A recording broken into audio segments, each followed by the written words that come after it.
So here guys, we're looking at turning worded descriptions of probability into mathematical notation. Sometimes we don't get the notation, just the words. These can be ambiguous. The more we see of these statements, the better intuition we'll have. Here we're asked for at least one of the events to occur. At least one means we could have just A, just B, or both at the same time. In maths, this is called the union. We're going to then find those regions on the diagram. First region is going to be A, and then the second region is B, and we're after the union. Means we count all of those sections that have a tally in. So the summation here is going to be, which is 13/24. Let's look at the next one. Here we're asked at most one of the events occurring. So we can't have both of them at the same time, at most one of them, but that also counts as none happening. We have three scenarios, and so we need to set that up as a total expression. I'm going to open up a big bracket because there are three expressions here.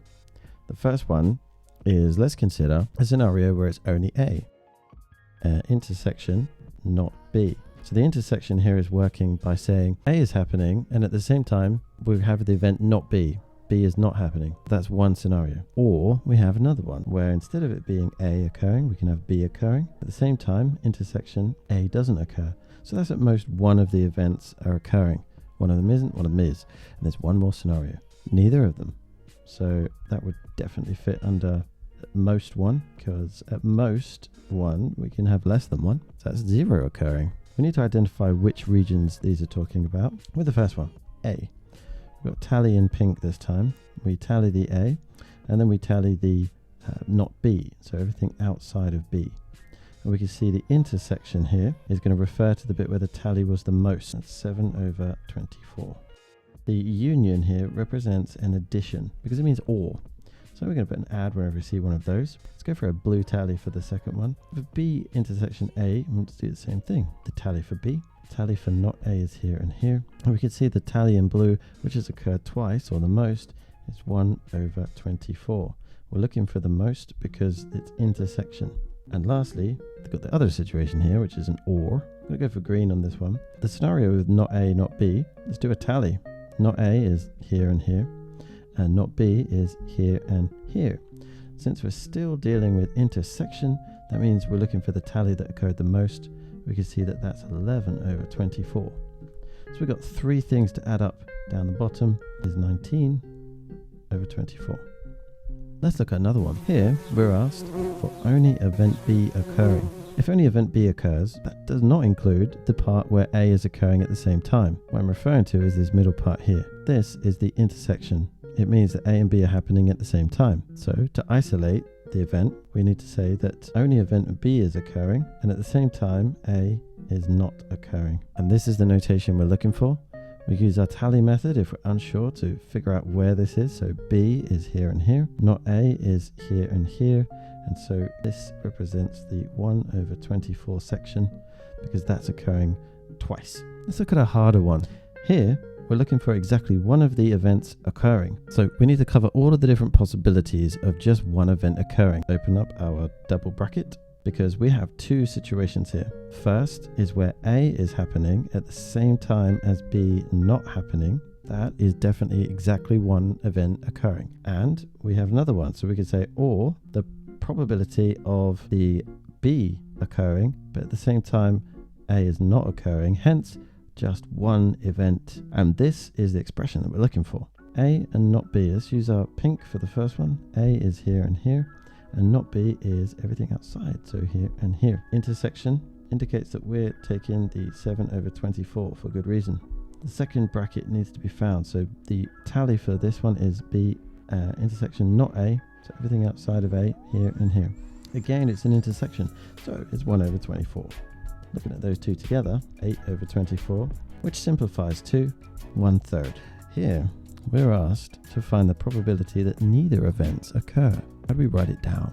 We don't want A occurring, we don't want B occurring. I think you know. There we are. And now we can identify that with the tally method. So not A is here and here, not B is here and here. And because we're looking for intersection, we can see that our identified region is 11/24. Probably the easiest one so far, right? Let's look at a more difficult one.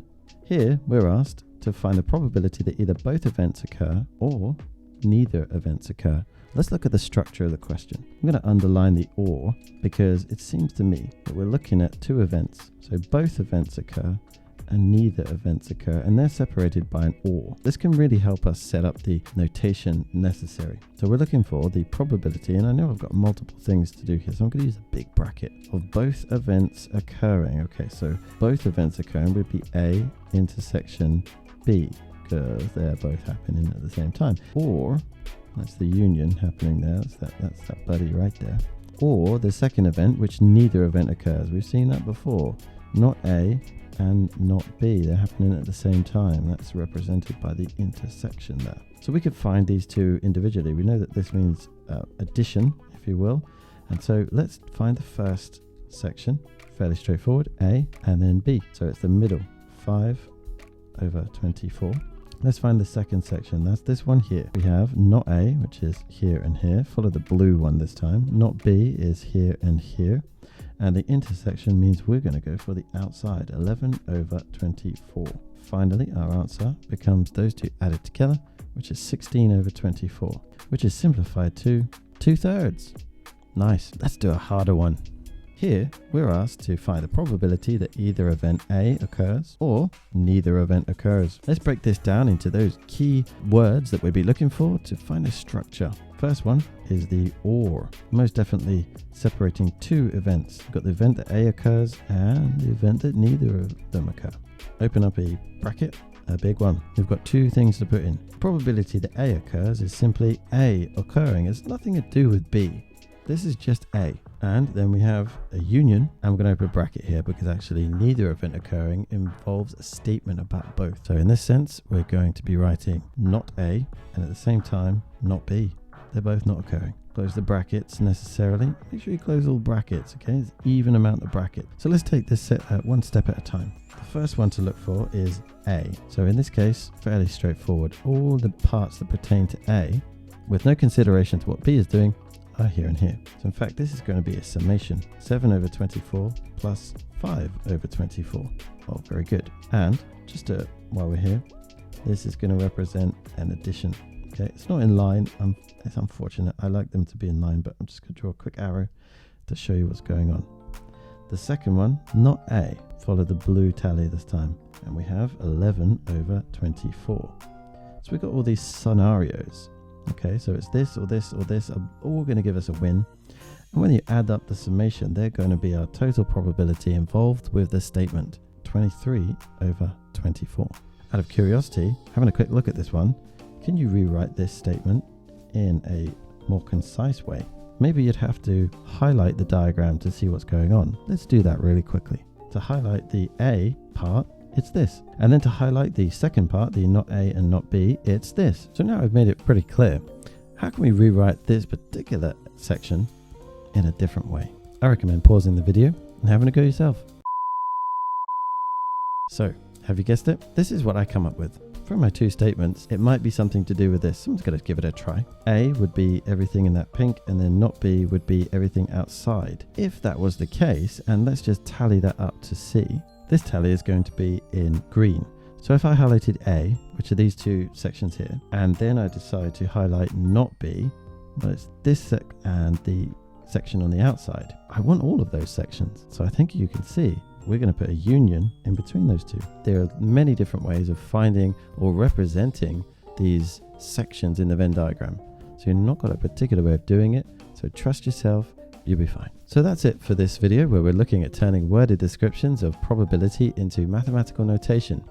I hope to see you in the next video. Oh, and if you haven't yet, check out Patreon. There's a whole load of good stuff going on there.